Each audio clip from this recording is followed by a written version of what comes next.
बिस्मिल्लाहिर्रहमानिर्रहीम। नादरीन अस्सलाम वालेकुम। मैं हूं आपका मेज़बान साबिर शाकिर। वफाकी दारुल हुकूमत इस्लामाबाद से कुछ ताज़ा तरीन इत्तलात, बल्कि यूँ कहना चाहिए कि रावलपिंडी से कुछ अहम तरीन इत्तलात।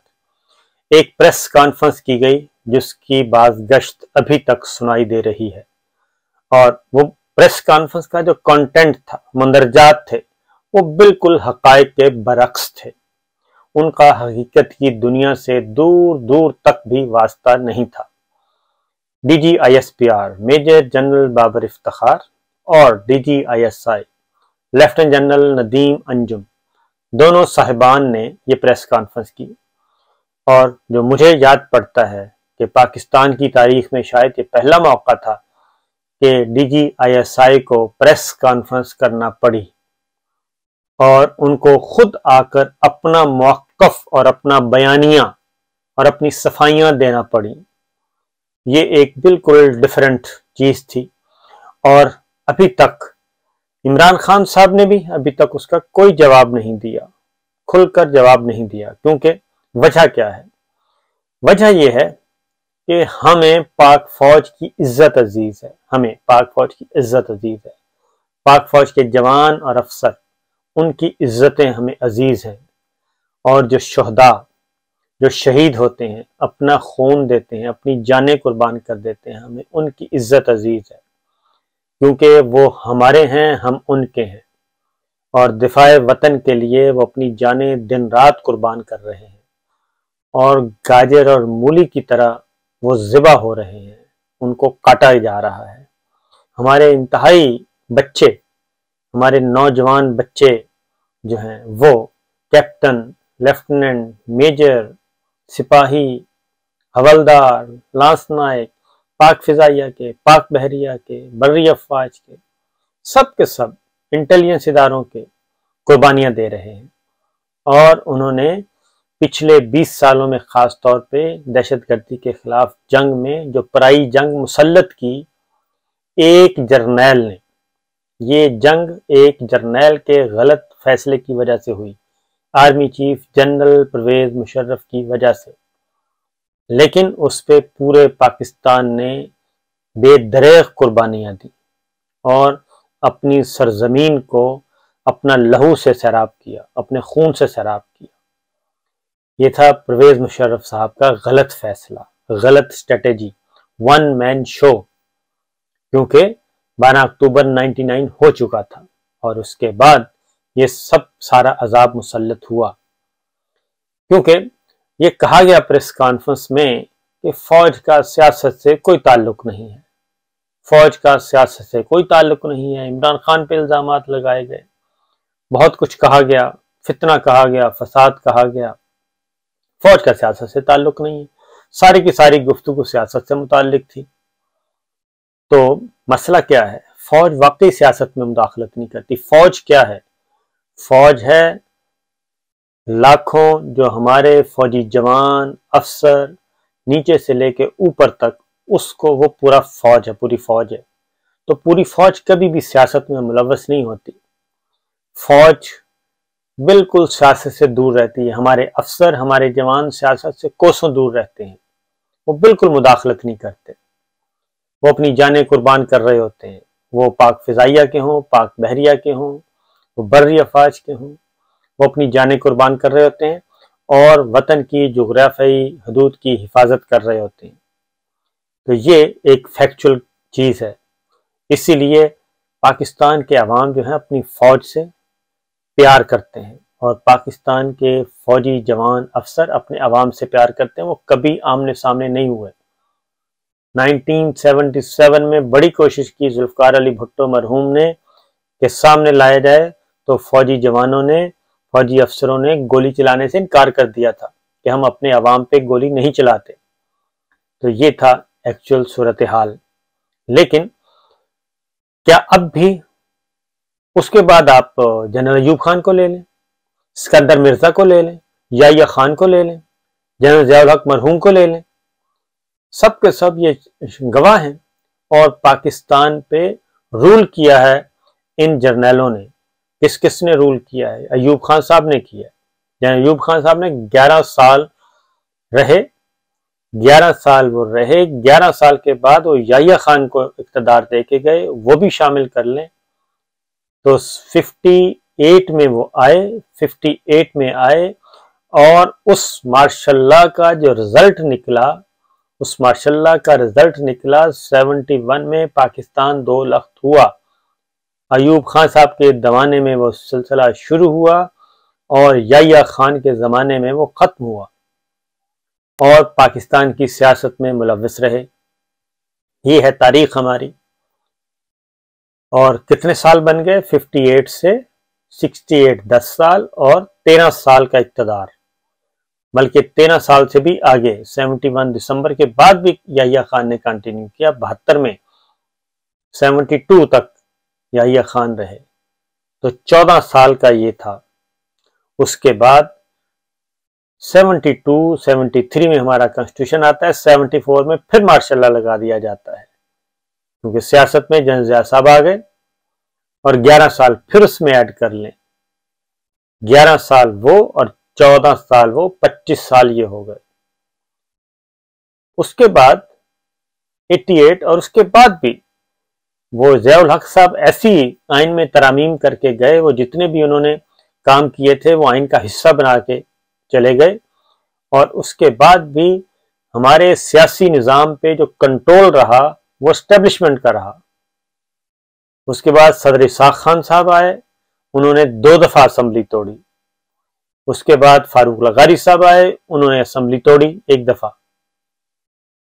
फिर ये चूहे बिल्ली का खेल चलता रहा और उसमें उस वक्त भी मिलिट्री लीडरशिप वो हावी रही वाया ईवान सदर, सदर इसाक खान साहब के जरिए, सदर फारूक लगारी साहब के जरिए, वो उस वक्त की फौजी क़यादत।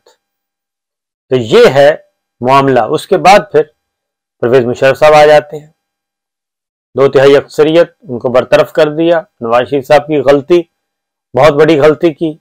फिर मार्शल्ला अगर बरतरफ किया था तो उसके बाद इंतखाबात करवा देते, फौरन इंतखाबात नहीं करवाए, फिर मार्शल्ला।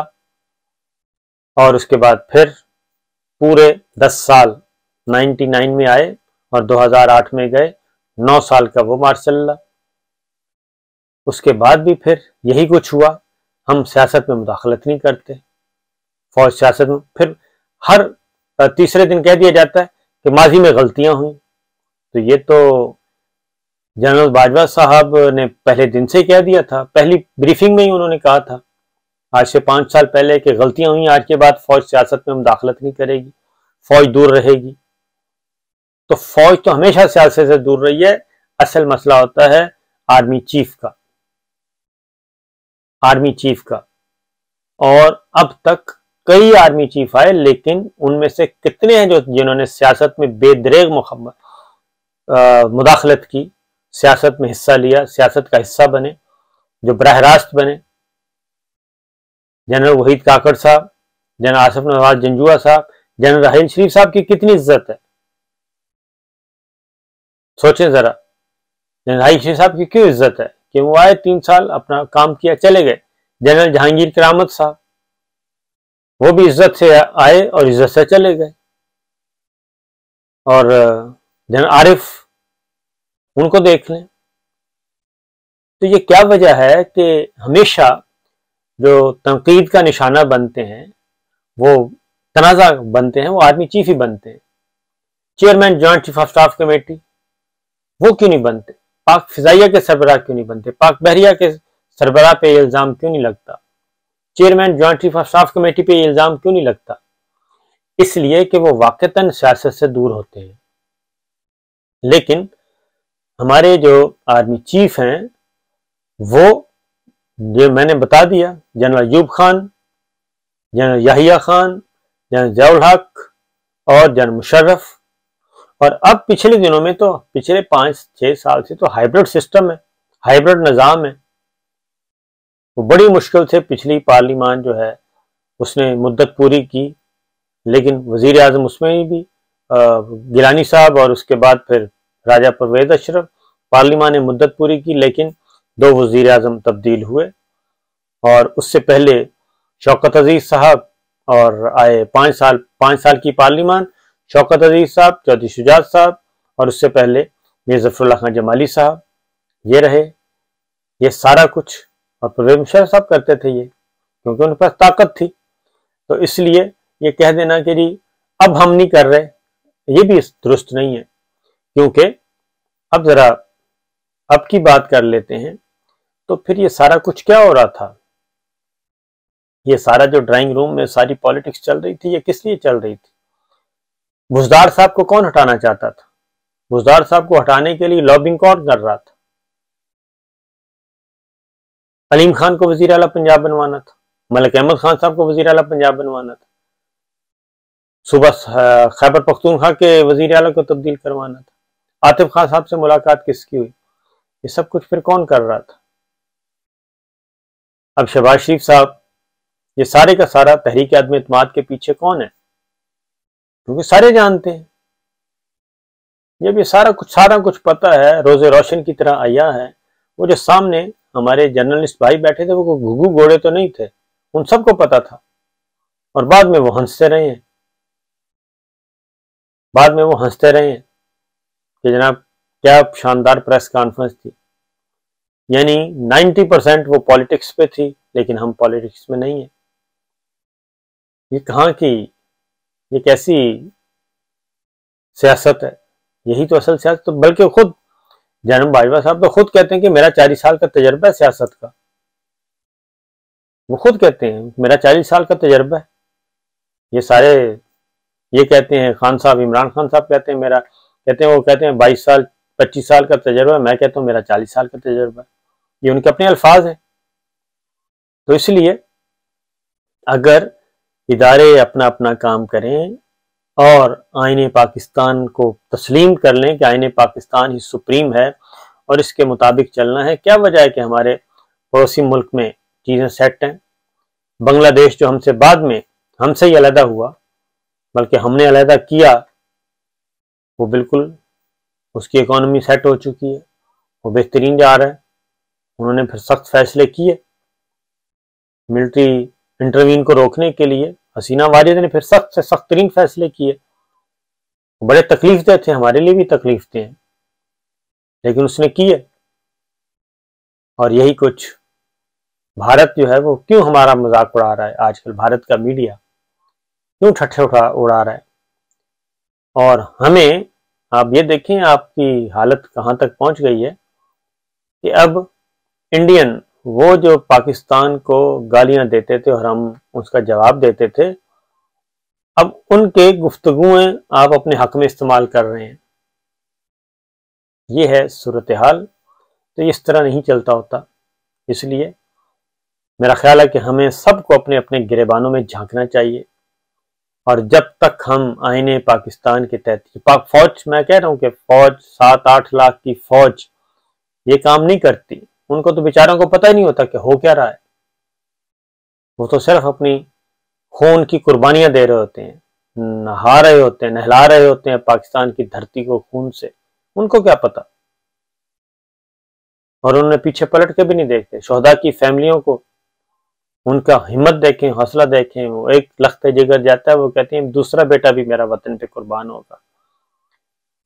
और यही शहीद अरशद शरीफ की वालदा, अजीम खातून, अजीम माँ, उनको आप देख लें। उनके शौहर गए, उनका एक बेटा गया, शौहर और बेटा एक ही दिन गए। मेजर अशरफ शरीफ शहीद, और उसके बाद अरशद शरीफ भी चले गए। उनका हौसला देखें।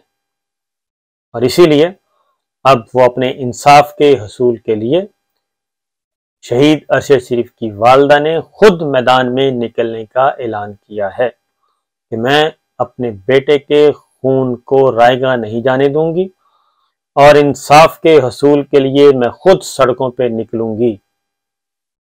देखिए फिर क्या होता है। तो इसीलिए जिसका काम उसी को साजे। और जितनी भी आप इस तरह की गुफ्तगू कर लें जो हकायक पे मबनी नहीं होगी, दुनिया उसका मजाक उड़ाएगी। इजाज़त दीजिए। अल्लाह हाफिज़।